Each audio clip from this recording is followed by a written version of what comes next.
let's start. Okay. You hear me? Yep. Okay. So these are the topics that I was asked to cover: dependency injection, controllers, views, view discovery, passing data to the Viewbag. So I'm going to start with dependency injection. And dependency injection, the first thing we need to know is, what is a dependency? And a dependency is just any class outside of our code that we need to use in our code, anything that we depend on. And an example could be an API service, a database, or just a class with business logic methods. So how do we normally handle dependencies? Well, normally dependencies can be introduced by instantiating a class in our code with a new keyword. So if you're familiar with C#, and hopefully you are, because that's what a lot of this is. I've been a software developer for 5 years, and C# is my primary language. So I don't know much about a lot of things, but I do know C#. So I need to learn a lot more. But anyway, so here, this is like a business logic class, and I'm just instantiating it, creating a business logic object. This is just an example, a database info class, and I'm creating that object. And then this is just an API service, and I'm creating that object. And then what I would do is I may take the business logic object and maybe add some totals, call that method, or I might take the database info object and get an employee record, or I might take some service and get some outside data. So that's just how what you normally do, how you normally handle dependencies. But dependency injection, what it's about is, instead of instantiating the concrete classes in your code, you create the objects outside of your code. And you can actually do this yourself, but in most cases, people use tools to create these objects. And they create them in what's called a dependency injection container. And before ASP.NET Core, people used all kinds of tools to do this. And most of the common ones are Unity, Autofac, Ninject, there's some other ones. These tools actually have more features than ASP.NET Core, but if you're just doing basic dependency injection, then it's great just to use Core. I wrote an API with ASP.NET Core, and I use the built-in dependency injection, and I think it works great. So then the dependencies are injected into your code, and usually this happens, it's injected into your class constructor, but they can also be injected into a method or a property. I read last night that ASP.NET Core doesn't allow you to inject dependencies from a property. So if you needed to do that, you might need to use an outside tool. But the service that instantiates these objects for you handles the lifetime of these objects, which just means it takes care of creating and disposing them and deciding when to create them and how often to create them. And so all you have to do is just register the dependency in the startup class. And ASP.NET Core creates these objects and provides them to your constructors. So I know this is all just a lot of information, so I want to show you. Yeah, can you just repeat it again? What? Can you repeat again? Actually, what is dependency injection? So dependency injection is just about, and it's easy. Let me just show you what it is, okay? So this is a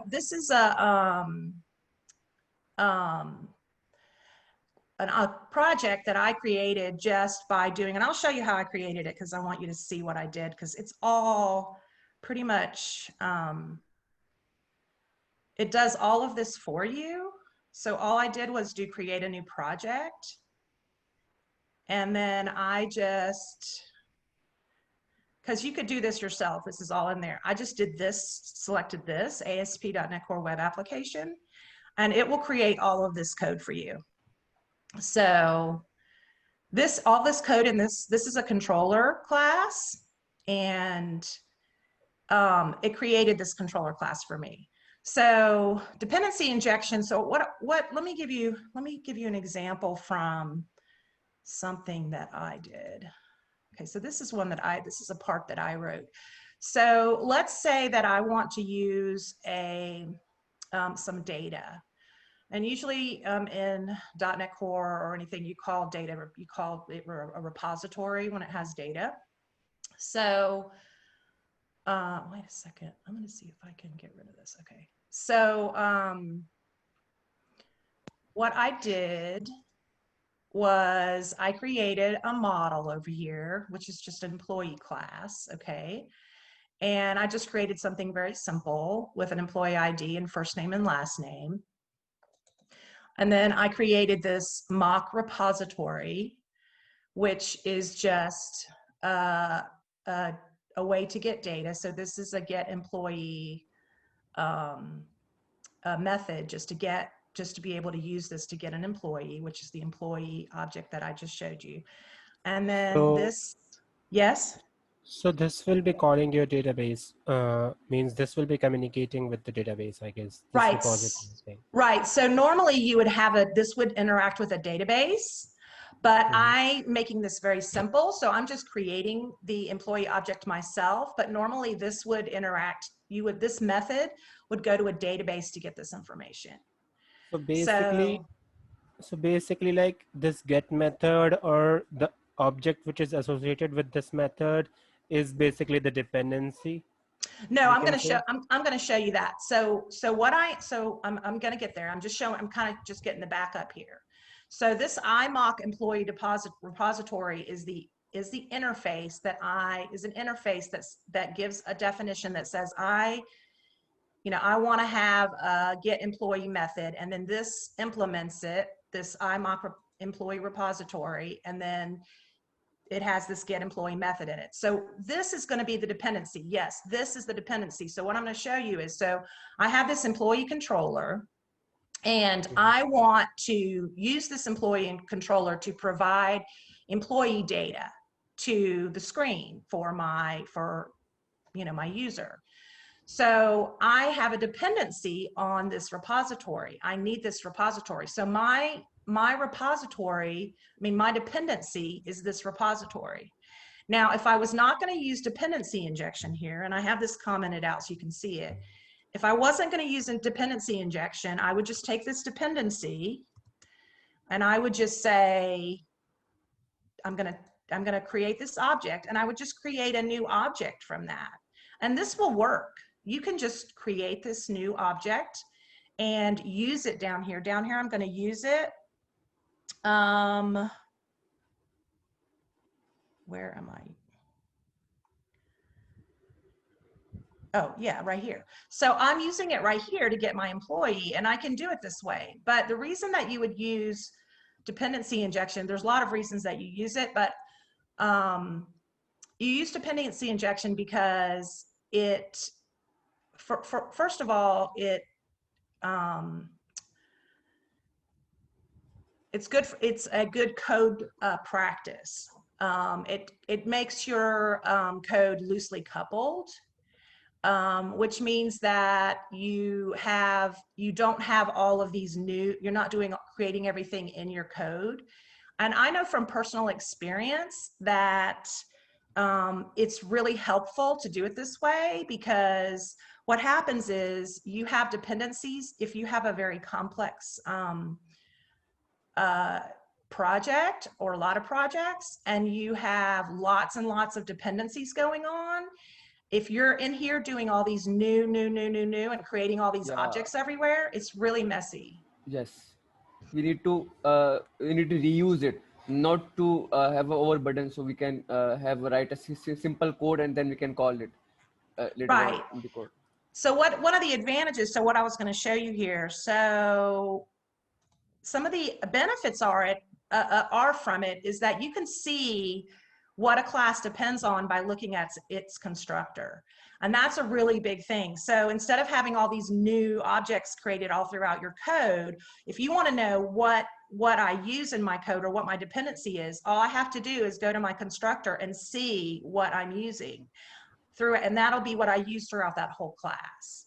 So that's one advantage. And then the other advantage is it really helps with automated testing. And I don't know this from personal experience because I don't use automated testing, and I should, because everybody should, I guess. But I had a job in Colorado back a few years ago, and they had not written their code with dependency injection, and they decided to use automated testing. And they had to rewrite all of their code to use dependency injection, and so they could do these tests.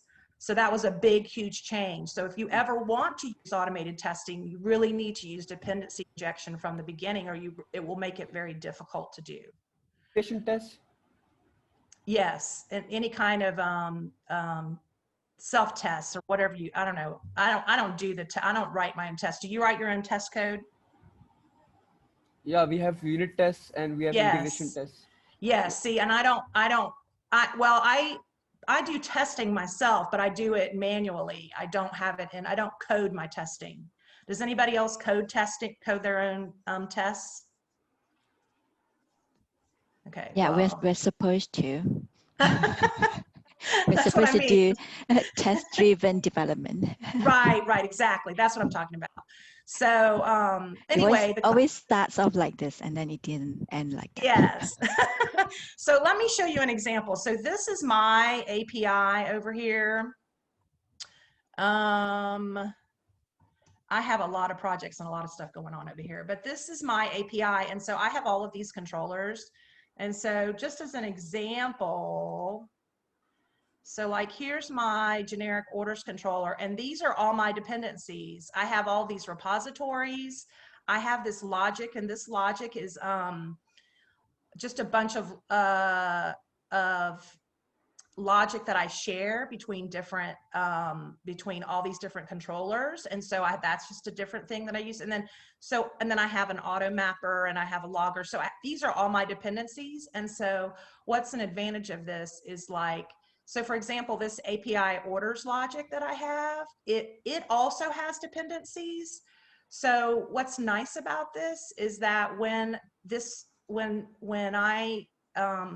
is called, this generic orders controller, it automatically not only creates all of these objects for me, but it goes and creates all of the objects that in order to create this object, and I believe I have it down here somewhere. So here's API orders logic. API orders logic needs all of these dependencies. So it has to go and create all of these for me, and then it comes over here and gives me this. So it does a lot of work for me, and it makes it so much easier in my code. So I just encourage you to use it.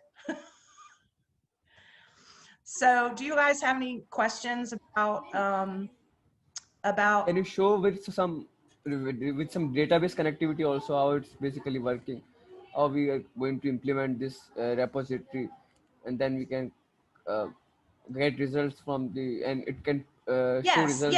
Yes. I'm gonna run this for you. I was just kind of showing you about that.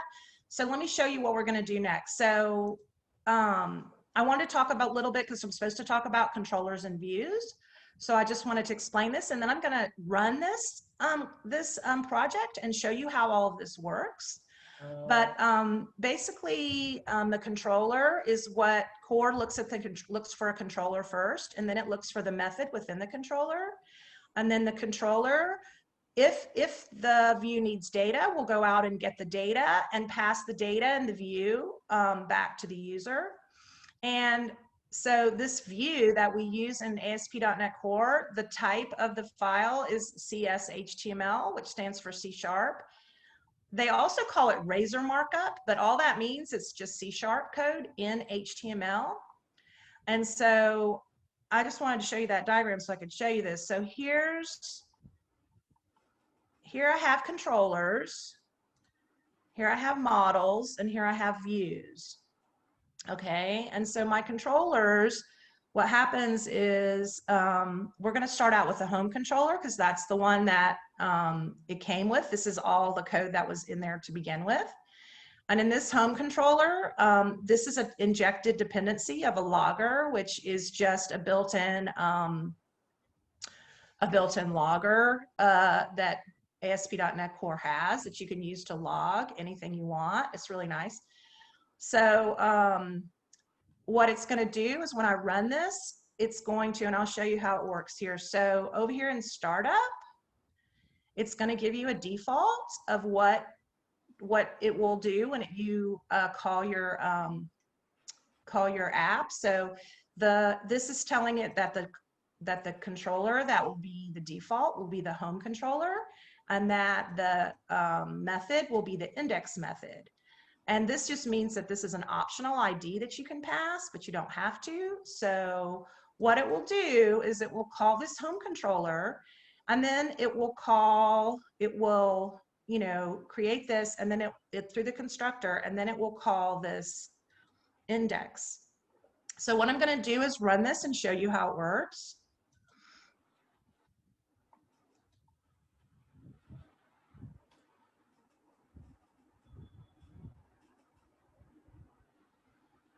Okay.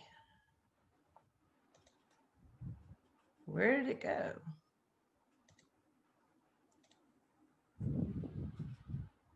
It's thinking.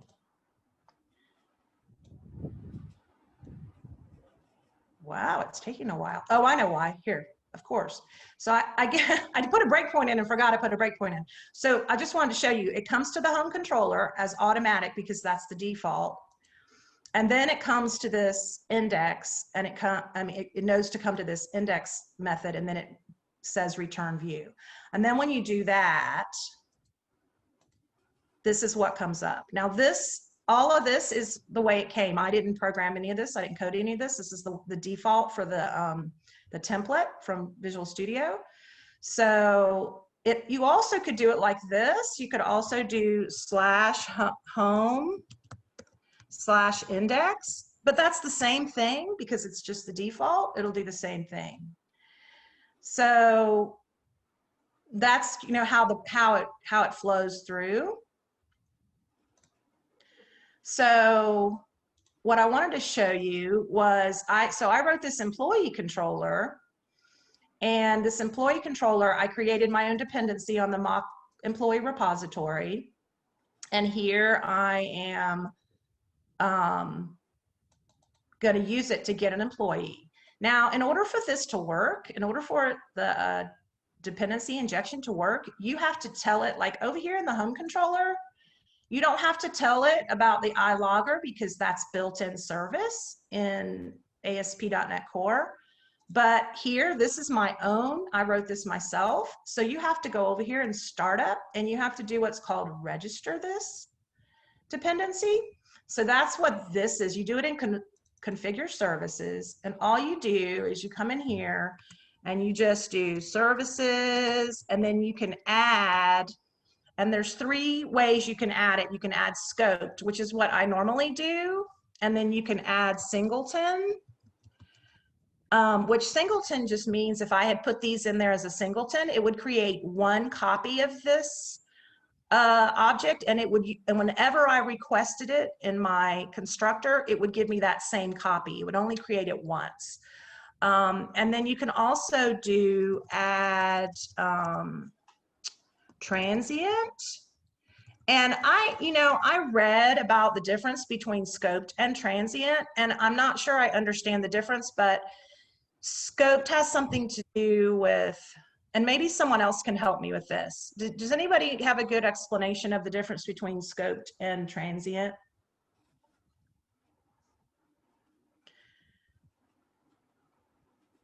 I mean, transient, I believe, just means every single time you request it, it gives you a brand new object. And scoped means that it can actually reuse the object within a certain parameters. But I would just say, if you're in doubt, and if you're not sure how you're going to use it, try add scoped. That's everything, almost everything I do. I can probably explain it a bit. Scoped and transient, the difference is let's say we did one request, like there was one request of loading the home page, right? They, in one request also I can use this object 5 times. I can maybe I'm using values from this object to add 5 values. So in add scoped, when it in the same request it will be using the same object. But when you do the add transient, transient is going to create a new object every time. So if even I'm using in a single request 5 times, then it will be creating 5 objects for me. So that's the difference between scoped and transient. Scoped for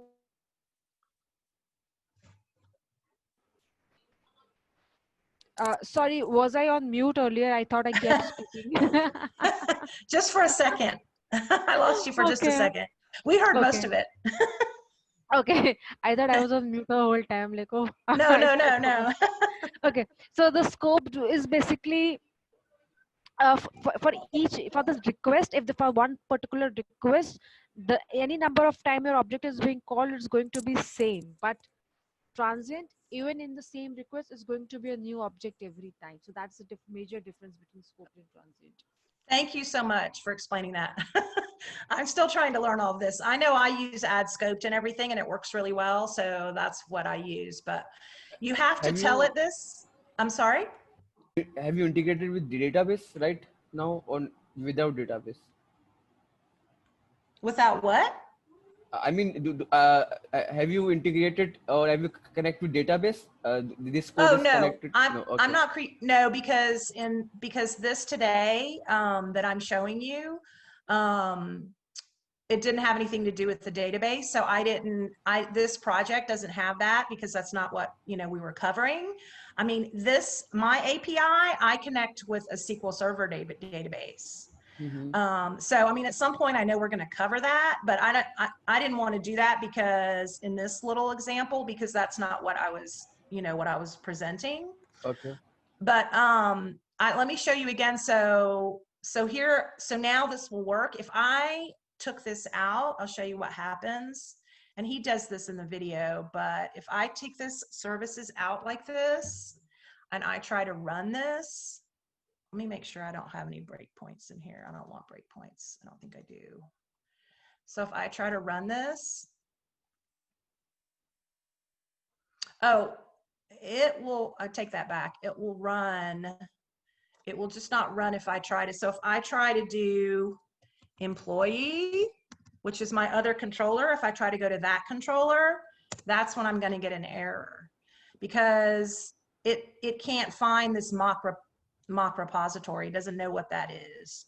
So that's why you have to, if you're going to bring in something new, your own services, you have to add this. So I'll show you what the difference is here. So if I run this now, I don't know why it keeps doing that. I can't see it. So if I do /employee,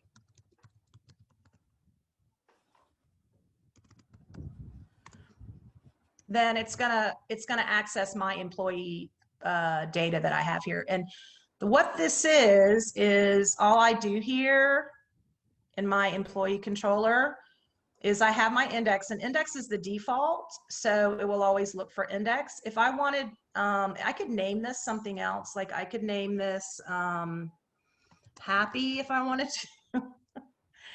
And then I'll show you what I could do. So I could name that something else, and then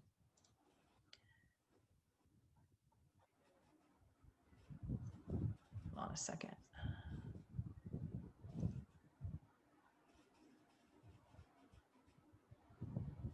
I don't know why it will not. I guess I should just make it big every time. Okay, so if I did this and I said employee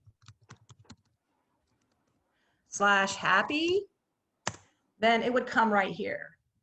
So I'm just showing you that you can name it whatever you want. It's going to come wherever you tell it. Now, this is not going to work because when this says return view here, it's looking for what it's going to do when you say return view is the .NET Core is going to try to find a views folder. And it's going to look in that views folder for the name of the controller in a folder with the name of the controller. So here it's going to look in views, it's going to look for the employee folder, and then it's going to try to find a happy view in there. Now there's no happy view in there. So if I keep running this, it's going to have a problem, and it's going to have an exception because it says the view happy was not found. And it's going to say, I looked in views, employee, and I tried to find this happy CS HTML, and it's not there. It will also try to look in a shared folder, because you can also have a shared folder here that has views, and it will try to look there and find it as well. So, you just have to make sure that you name this correctly. So the other thing I was supposed to talk about was the view data and the view bag. And these are ways that you can pass data to your view.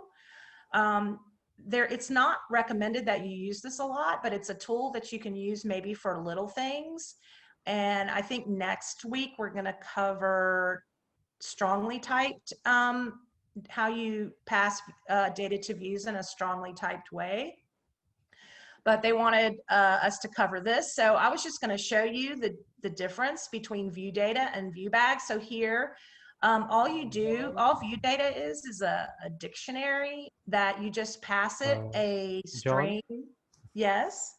I have a question. Sure. But it is regarding the injections like singleton, scope, and transient. So as Priyanka said that, yeah, transient is creating every time a new object. Whenever a new request is placed, a new object will be created. So basically, we can say it is a stateless service, kind of. Yes, I think so. So, perfect. My question is, there are three types: singleton and scoped and transient. So what is the difference between singleton and scope? Because like singleton, if we will talk about, it also create one single object and storing the state. Whereas scoped also create one single object and storing the state. Well, it will, but you're scoped. You don't really expect to have a state, I don't think, when you do scoped either. The only time that you would want to have a maintained state would be in a singleton. You can't really expect state. I mean, it has a scoped amount of state, but I wouldn't try to maintain state in scoped. It's singleton a lifetime, we can say? Yes, singleton has a lifetime, yeah, it has a lifetime scope. So the singleton is if you wanted to really maintain state, but I wouldn't try to maintain any state with scoped or with transient. If that makes sense. Does anybody else have anything to contribute? I mean, I don't know a lot about all of this, so. I mean, that was just a question came to my mind, so I asked. Okay. No, that's great. That's a great question. Any much differences? I don't use this. I don't use this a lot in the dependency injection, but I imagine singleton means you instantiate it once at the start of the web server for the entire application. So you don't really use that if it is a request specific data. If, for example, one request for one employee has its own data, so it's not suitable for a singleton. Right. You don't need to use it for it. And I could actually use transient if I wanted to. I'm just so used to using scoped that I just use that, but I think you could use transient here without a problem. Would be fine. So only singleton only for data that is consistent throughout your application, no matter how many requests you're making. Right. So for example, like the title of your website, or the color you want of the banner, which is consistent to everyone. Right. Then if you had all of that in a class, then you might want to make that class a singleton, because you wouldn't need to instantiate it over and over. That's right. So it's just one scenario. Of course, you have various scenarios for that. Right. Yeah, just play around with it to find out the differences. Right. And singleton it's just the same concept as what the singleton pattern. If you're familiar with the singleton pattern, it's the same thing. So you're just telling it how you want it to create your object for you. Yep. I'm sorry, but I'm not that much familiar about this, but yeah, I will try to go through the differences. I've just shared a link in chat. in that link, it's the Microsoft document for dependency injection. If you go to the services section, you will find a very clear explanation about this uh, transient, scoped, and singleton. So maybe that can help you a little more. I've Yes, shared I'm not good at explaining it. you are doing a great job, Joan. I'm trying. I told you guys I was going to try. No, really, really, you are doing a good job. I can code, but I don't know if I can explain it. Okay, so anyway, so all of view data is just a dictionary where you provided a string key, and then you can have it contain anything that you want. In this case, it's a string. In this case, I have an employee in string that I'm going to contain an actual employee object. And then the Viewbag, the only difference there is that you can actually have you can just name, you don't have to use the dictionary string. So I could just name this anything. I could say, you know, I can make up anything I want to here. I could call it Joanne if I wanted to. I mean, you can use any name you want. So really Viewbag is just a different form of using view data, and they explain it in a different way. I can't explain it right, but and does anybody want to expand on the difference here? And then let me show you. So when you go over here to your, this is how I used it. So the @ signs are all the C# code, or what they call razor markup. And so you have all your HTML, and then you have these this razor markup inserted. And so this is basically saying, I'm going to use this code to get, like here, this is the view data, and it's going to use what I assigned there, this view data page title. So it's going to use this, it's going to insert this string right here. And then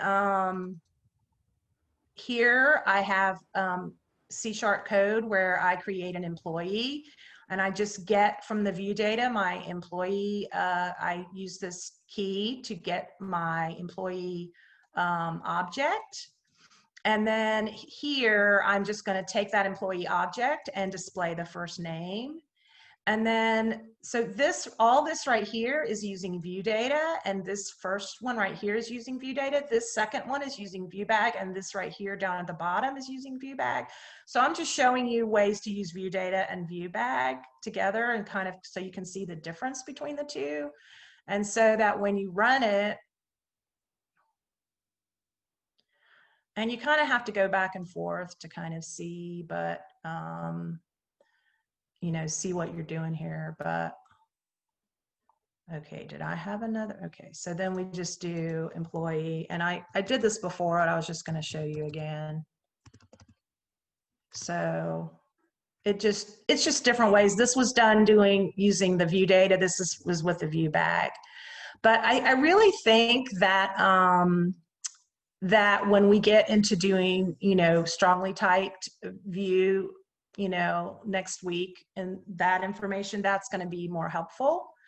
But the other thing that I was supposed to cover was he explained how if you don't want to, like if, for example, you don't want to, here, if you say return view, it's going to automatically, I told you, look for views, employee, and then the name here, index. So if you wanted to not call it index, let's say you didn't want it to look for an index file, then he was showing us how you could do return view. Whoops. I don't code well in front of people. So, he was saying you can just use this you could actually tell it what view you wanted. And so if you did it this way, it would actually return this test view, which I just have a simple, you know, this is a test view kind of a thing. Whoops, I'm in the wrong place. So he was also showing how you could do it this way if you wanted to this is an absolute path he was explaining, and he said that this way it would tell him to go to my views. So it would instruct .NET Core to go here to my views and then go to test CSHTML. And if you did this, then it would go to this CSHTML. So I'll show you here.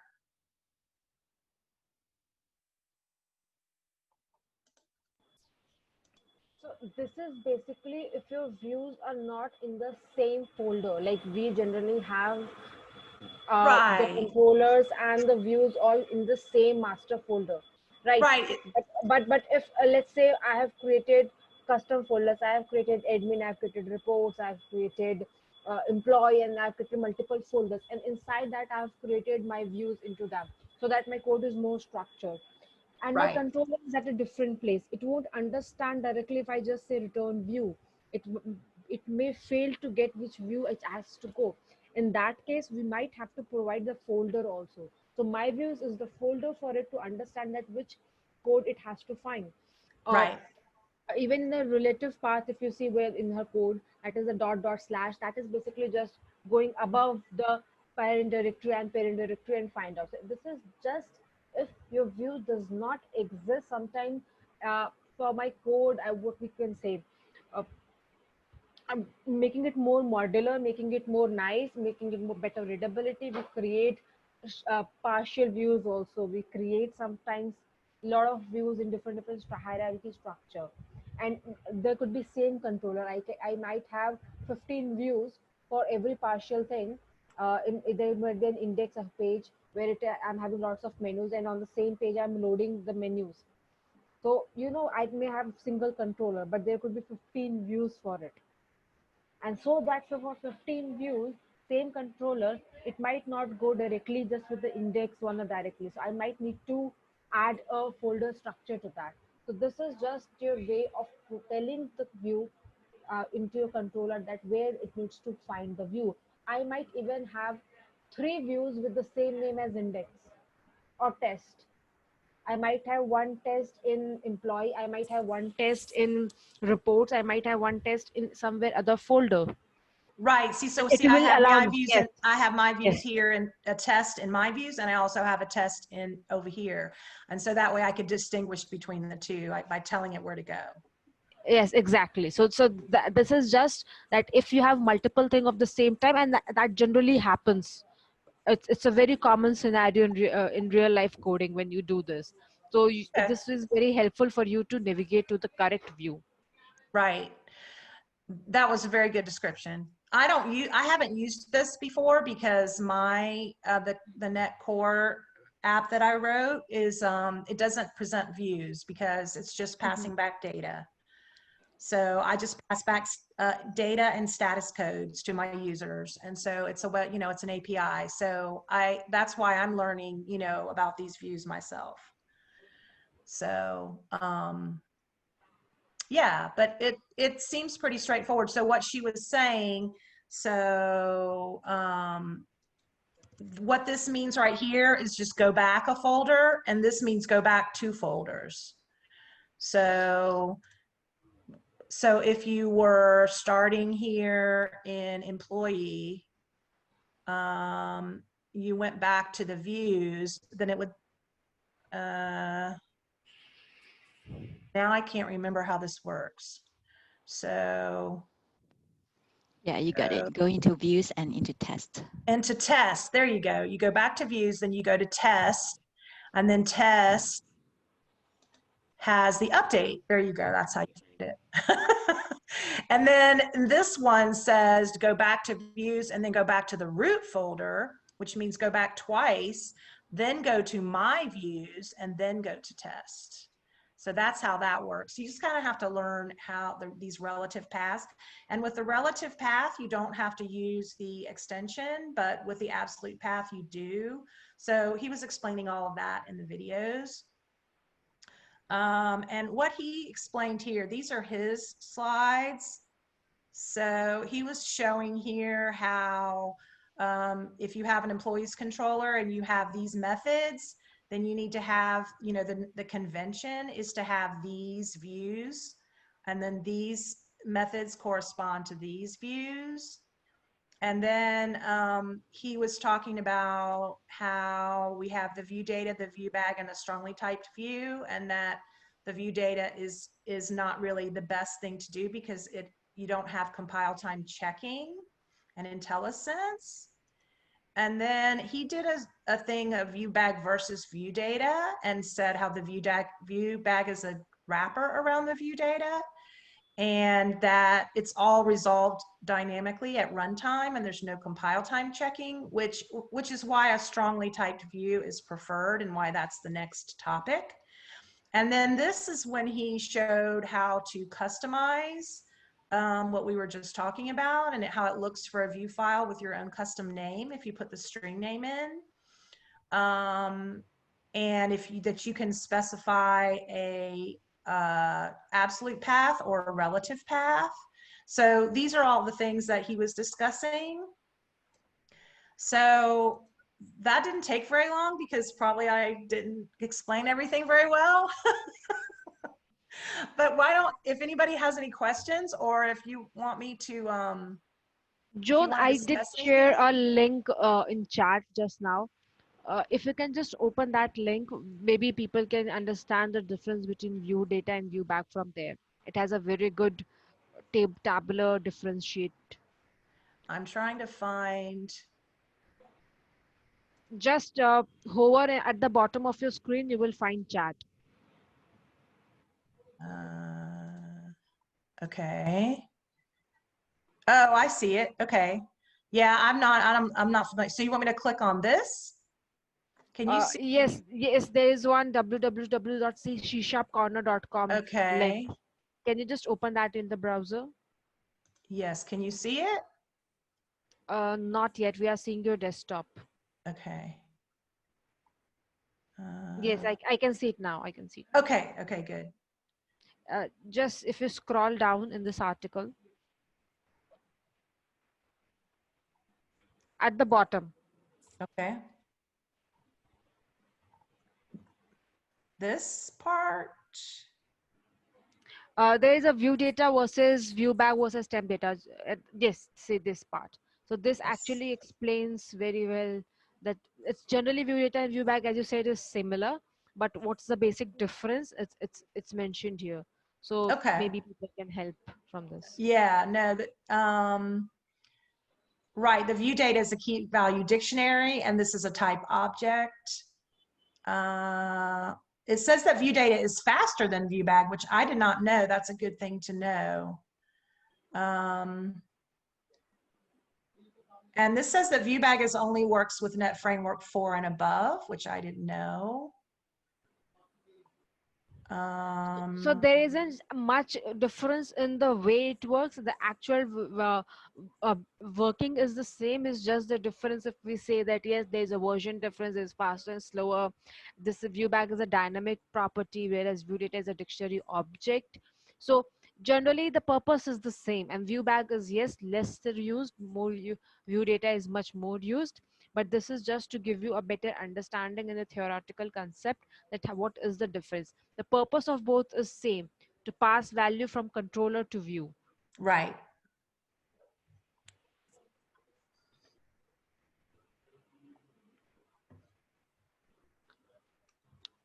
Please carry on. I don't have anything else, but I guess I should have taken more time, but maybe somebody has some questions or would want to, you know. Yeah, we have 10 minutes left. So people can ask questions or discuss things. We can open forum for discussion. I can show you, if you're interested in my API, anything about that, I can show you that if you're interested. Just let me know what you'd like to see. We'd like to see your API, and if you need like dependency injection for that. Is there what? Dependency injection. Yes, yes, I use dependency injection all the way through it.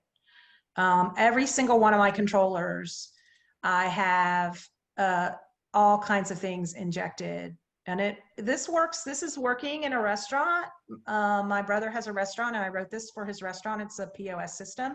And this works very well in the restaurant. This API runs on the local server, and this is a catering orders, but it can get it handles all their menu, their orders, their employees, just, you know, the table, restaurant table, they have takeout service, it has takeout orders. All of that is controlled in here. And I'll show you where I set it up here in the startup class. So let me see. My startup class has a lot of comments in it because I have converted it from 2.2 to 3.1, and then I had to make lots of changes, and I'm always afraid to delete things. But so here's my configure services. And what I do is I add repositories here, and instead of doing it all in here, I just have it in its own class. And so this is all my repositories that I added that are all scoped. And, you know, I add other things too. Here I add some logic classes that I use, where I share logic between a lot of different things. Like my orders logic, what it does is it will, like, if someone adds an item to an order, or if someone pays an order or does a discount, there's a totals method here that will retotal the order. So I have to call it from many different places. So that's why I use this orders logic class that I wrote. But this is the first API I've ever written, so it might not be exactly, you know, I mean, I don't know if I should use it as an example or not, but I do my own routing. So this is what the user will use. Satchel's is the name of the restaurant that my brother has. And this is the URL that they put in if they want to get employees. They do an HTTP GET request. And if they do a GET request with this here, then it will give them, it will come to this method right here, and it will get employees. And this is this repository, get all employees. This accesses goes to my repository, which is in my database. So I have a SQL Server database that all my data is in. So I don't know if you had any questions. Someone was asking earlier in the session on how did we connect with the database. So if not it's much, can you show them the area where you have connected the database in this? Yes. So let's see here. Are you using entity framework or? So I'm using entity framework. And these are my entities. These are these correspond to my tables. So this corresponds to my customer table in my database. And so then I have what's called this DB context, which this is how you set up your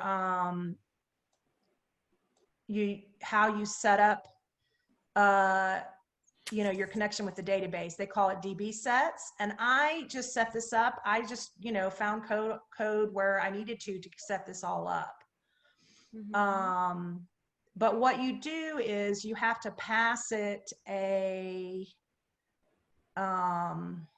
later in that, and if you go through the entity framework, it gives you the option to add your database, what tables you want to add, what procedures you want to add. And all these classes of this can be handwritten also, but generally when you add these entities, basically every class of every table of yours becomes one class, and it gets added here. Every procedure that you add here gets added here, and it is added as a function import, and all the values that it returns comes as a result set. So most of the work is already done there. Then this DB context is the main area, which is basically calling your procedure, which is basically calling your function. In your controller, you call this DB context method. So if I want to, and the same class you create in your model as a D2, as a business object, and from using automapper or something like that, you can map your DTO with the entity framework entity. That is, let's say here we have one shift, so I can create a shift table from my set, and that is this business object in here, and using this DB context I can call the procedure which is fetching me the shifts data. So I may have a get shifts, let's say, procedure which is returning me all the shifts, and I can call it storage object and store it into MySys. So now this same thing can be done in X number of ways. You can have 5 or 6 wrappers around it. You can have business, data, contract, layers. You can do it or you can do it in one single layer. So it depends from project architecture, how big or small it is, how the developer prefers of doing it. So the basic objective is nothing but to map your class with the entity framework entities, and just to call and pass values and update it. Rest all of things is done by entity framework. So later on the sessions, if we go towards entity framework, probably it will make more sense for the people who are not aware of entity framework. But there are other ways also of connecting to the database, like you might have heard about ADO.NET. That's very simple, and the original basic ones how we used to connect with the database, right? But nowadays everyone is using entity framework, especially with the core and other applications, something like this. And I would say if you are not familiar with entity framework, read about it. It's very easy to catch up. It's not much difficult. You have to have a little knowledge of LinkU, because an entity framework uses LinkU as what I can say for the syntax and everything, but it's really easy for you to catch up. Right. Yeah, I mean, I just set all of this up. All my repositories, they access this context, which is, the context is just the database, and I can just use entity framework code to get to do whatever I need out of my, to get all the data I need out of my repository. So. Yes. So if you see this line, where new order item in context, so context is the DB context object. Order items is nothing, or order item toppings is nothing but your entity. And there we are adding an order item topping. That is order item topping. We have a class, we are adding its object. So this is just basically adding one item into your entity, adding one entry into your table. So this is how it works. It's very simple. You just have to pass your object of the same class into this and it will work. Right, right. This is how I would add an order item to my database. And I access these repositories from my controllers directly. So I don't know if everyone does that, but that's what I do. All my controllers, they all access my database, my repositories, and get the information that they need straight from the repository and pass it back to the user.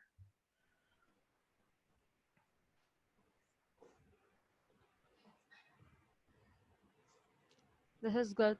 So thank you for letting me try to present. That was a new experience for me.